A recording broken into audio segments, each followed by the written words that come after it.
అరకు ఉసు వలన గిరిజనులకు ఒరిగింది ఏమీ లేదని అల్లూరు జిల్లా అరకు ఎమ్మెల్యే మత్స్యలింగం, పాడేరు ఎమ్మెల్యే విశ్వేశ్వరరాజు విమర్శించారు.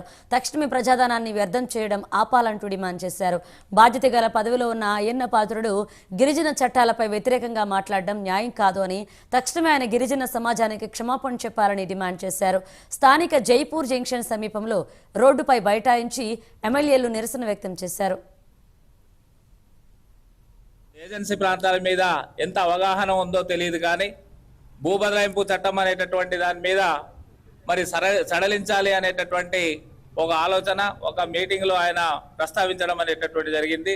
అది మేము తీవ్రంగా ఖండిస్తున్నాము. ఎందుకంటే ఆదివాసీ ప్రాంతాలు ఈ రోజే అన్యాక్రాంతానికి గురైందని చెప్పేసి కోడై కూస్తుంది, అసలు కళ్ళ ఎదుట కనిపిస్తుంది.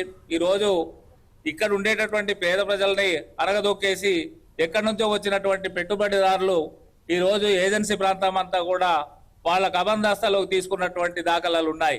అంటే 170 చట్టం అనేటటువంటిది ఉన్నప్పుడే ఇంత దుర్భరమైనటువంటి పరిస్థితులు ఎదుర్కొన్నట్లయితే రేపొద్దున సడలిస్తే ఈ ఏజెన్సీ ప్రజల యొక్క పరిస్థితి ఏంటని చెప్పేసి మేము ప్రశ్నిస్తున్నాము. కాబట్టి ప్రభుత్వం ఇప్పటికైనా కళ్ళు తెరవాలి. అలాగే ఈ ఏజెన్సీ 170 చట్టం అయితేనేమి, లేదా జీవో నెంబర్ 3 అయితేనేమి, వీటి మీద మాట్లాడేటటువంటి నాయకులు ఎవరైతే ఉన్నారో, లేదంటే ఏ ప్రభుత్వం అయితే దీని మీద విస్మరించి మాట్లాడుతుందో వీళ్ళు ఒక్కసారి కళ్ళు తెరవమని చూస్తున్నాం.